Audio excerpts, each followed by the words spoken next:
তিন দিনের সফরে রাজ্যে রয়েছেন কেন্দ্রীয় স্বরাষ্ট্রমন্ত্রী অমিত শাহ। আজকে পাহাড় নিয়ে বৈঠক হবে। ইতিমধ্যেই বিমল গুরুং, রোশন গিরি তারা কিন্তু পৌঁছে গিয়েছেন।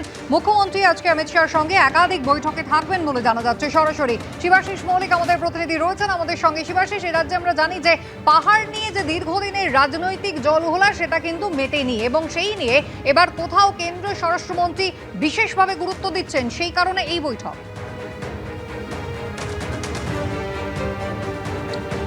দেখো, শুরুতে তোমায় বলে রাখি যে পাহাড় সমস্যা, এ রাজ্যের পাহাড়ে যে ধরনের সমস্যা উঠে এসেছিল দশকের পর দশক ধরে, সেই সমস্যা কিন্তু পড়ে থেকেছে এবং আলোচনা হয়েছে, কিন্তু স্থায়ী রাজনৈতিক সমাধান, বারবার যে দাবি পাহাড় থেকে উঠে এসেছে সেই স্থায়ী রাজনৈতিক সমাধান নিয়ে সেই অর্থে কিন্তু কোনো পদক্ষেপ নেওয়া হয়নি। কখনো কেন্দ্র রাজ্যের দিকে বল ঠেলেছে, কখনো রাজ্য কেন্দ্রের দিকে, কখনো বা পাহাড়ের নেতৃত্বরা তারা একে অন্যের দিকে বিভিন্ন সময় প্রশ্ন ছুড়ে দিয়েছেন।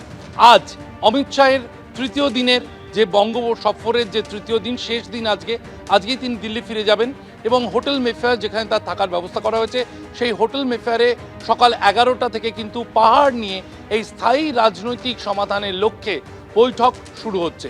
যে বৈঠকে যোগ দিয়েছেন মুখ্যমন্ত্রী শুভেন্দু অধিকারী, পার্বত্য বিষয়ক প্রতিমন্ত্রী রাজ্যের বিশাল লামা, এছাড়াও পাহাড়ের যে সাংসদরা রয়েছেন, অর্থাৎ লোকসভার সাংসদ রাজু বিস্ট, রাজ্যসভার সাংসদ হর্ষবর্ধন শ্রিংলা, এছাড়াও 3জন বিধায়ক নমন রায়, সোনাম লাংমা, ভরত ছেত্রী, তারা এসেছেন, তারা যোগ দিয়েছেন।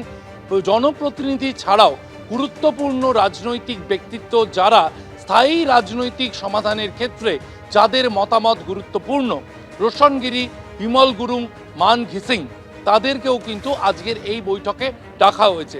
আমরা জানি যে বিধানসভা ভোট বা লোকসভা ভোট যে সময় পাহাড়ে প্রচার চলে, সেই সময় একাধিকবার কিন্তু 2026-এর বিধানসভা ভোটেও বিমল গুরুং স্থায়ী রাজনৈতিক সমাধানের কথা তুলে ধরেছেন এবং বিমল গুরুং যে মতামত দিয়েছিলেন তাতে গোর্খাল্যান্ড বিষয়টা এক থেকে জাতীয় নিরাপত্তা এবং রাজ্যের নিরাপত্তা এই মুহূর্তে তারা গুরুত্ব দিচ্ছেন বেশি।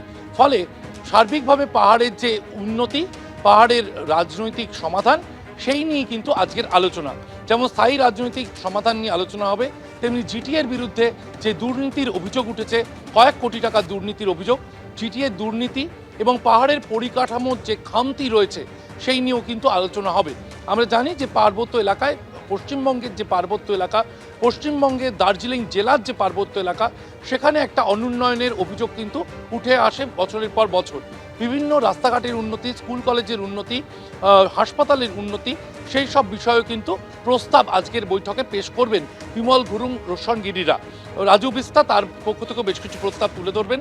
অমিত শাহের উপস্থিতিতে রাজ্য সরকারের পক্ষ থেকে মুখ্যমন্ত্রী শুভেন্দু অধিকারী, পার্বত্য বিষয়ক প্রতিমন্ত্রী বিশাল লামার উপস্থিতিতে আজকে এই বৈঠক শুরু হয়েছে। হোটেল মেফেয়ার, যেখানে 3 দিন ধরে অমিত শাহ থাকার ব্যবস্থা করা হয়েছে, সেই হোটেল মেফেয়ারেই কিন্তু এই বৈঠক শুরু হয়েছে। এই চামটা চা বাগানের আমরা দাঁড়িয়ে রয়েছি, এখানেই কিন্তু হোটেল মেফেয়ার। দীপ্তেন্দুকে একবার দেখাতে বলবো। এই হোটেল মেফেয়ারে কিন্তু অমিত শাহ রয়েছেন এবং অমিত শাহর বাইরের নিরাপত্তা দেখে তুমি বুঝতে পারছো যে ভিতরে বৈঠক শুরু হয়ে গিয়েছে।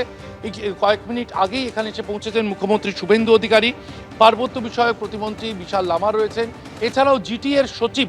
প্রশাসনিকভাবে যেহেতু এই বৈঠক করা হচ্ছে, তাই জিটিএর সচিব যিনি রয়েছেন শ্রুতিরঞ্জন, তাকেও কিন্তু আজকের শ্রুতিরঞ্জন মোহান্তিকে আজকের এই বৈঠকে ডাকা হয়েছে। একেবারেই প্রশাসনিকভাবে কেন্দ্র সরকার, রাজ্য সরকার এবং জিটিএর জন্য যারা গুরুত্বপূর্ণ, পাহাড়ের জন্য যারা গুরুত্বপূর্ণ, তাদেরকে আজকের এই বৈঠকে কিন্তু ডাকা হয়েছে। পার্বত্য বিষয়ক বিভিন্ন বিষয়ে আজকে আলোচনা হবে। পাহাড়ের স্থায়ী রাজনৈতিক সমাধান যেমন এই বৈঠকের অন্যতম আলোচ্য বিষয়, তেমনি পাহাড়ে জিটিএর দুর্নীতি এবং পরিকাঠামোগত উন্নয়ন, সেই বিষয়টাও কিন্তু আজকের এই বৈঠকে উঠে আসবে। একেবারেই শিবাশিস, তুমি আমাদের সঙ্গে থাকো। দীর্ঘদিন ধরে পাহাড়ে অনুন্নয়ন রয়েছে, পাহাড়ের মানুষের জন্য ভাবনা চিন্তা করা হয় না। রাজ্য সরকার, কেন্দ্রীয় সরকার, তাদের মতের অমিল রয়েছে। কোথাও এবার পাহাড়ের রাজনৈতিক সমস্যার স্থায়ী সমাধানের জন্যই কিন্তু পাহাড়কে আলাদাভাবে গুরুত্ব দিয়ে দেখছেন কেন্দ্রীয় স্বরাষ্ট্রমন্ত্রী। তাই তার 3 দিনের সফরে আজকে শুরু হয়েছে এই গুরুত্বপূর্ণ বৈঠক।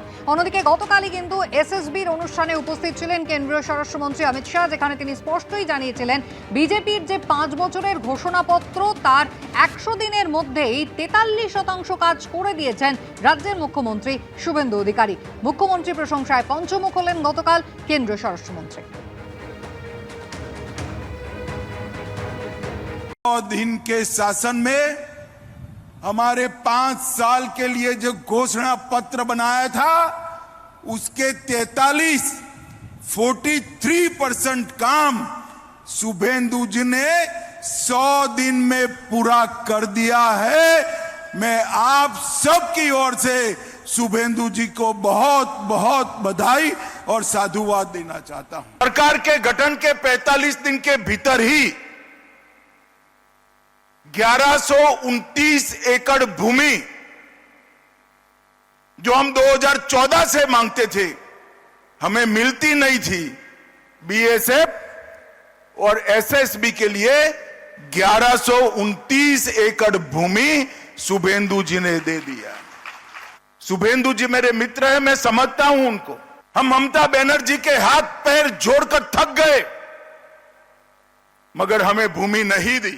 शुभेंदु जी ने एक बात कही कि पहली बार एसएसबी के कार्यक्रम में बंगाल के सीएम को आने का सौभाग्य मिला है। मुझे भी बड़ा आनंद है शुभेंदु जी, मगर मैं इसको थोड़ा सुधार करना चाहता हूं। हम तो पुराने सीएम साहिबा को भी बुलाते थे, वो एसएसबी के कार्यक्रम में आना नहीं चाहती थी। 100 দিনের কাজের যদি উৎসব করেন, কোন কাজ করেছেন? পুলিশি রাজ, হুমকি, তৃণমূল ভাঙার চেষ্টা, আর 2 নম্বর হচ্ছে মমতা বন্দ্যোপাধ্যায়ের কন্যাশ্রীকে কন্যারত্ন বলে চালানো, নাম বদল, আর কিছু জায়গায় নীল সাদার বদলে গেরুয়া রং বদল। এই তো কাজ। বাংলা নিয়ে এত কথা বলছেন, জমি অমুক তমুক। তো ত্রিপুরায় তো বিজেপির সরকার, তো ত্রিপুরায় ডবল ইঞ্জিন সরকার। মাননীয় স্বরাষ্ট্রমন্ত্রী অমিত শাহ কি জবাব দেবেন যে ত্রিপুরায় আগরতলা স্টেশন থেকে রোহিঙ্গা এবং অবৈধ বাংলাদেশি অনুপ্রবেশকারী ধরা পড়ল কি করে? তো ওখানের কাঁটাতার কি হলো? আসাম থেকে অভিযোগ আসছে কেন? অমিত শাহ যেগুলি বলছেন মানুষকে বিভ্রান্ত করছেন। অমিত শাহ কেন্দ্রীয় স্বরাষ্ট্রমন্ত্রী, যথাযথভাবে যেখানেই পশ্চিমবঙ্গে জমি চাওয়া হয়েছে মমতা বন্দ্যোপাধ্যায়ের সরকার সেখানেই যথাযথভাবে জমি ব্যবস্থা করেছে। এবিপি আনন্দ এগিয়ে থাকে, এগিয়ে রাখে।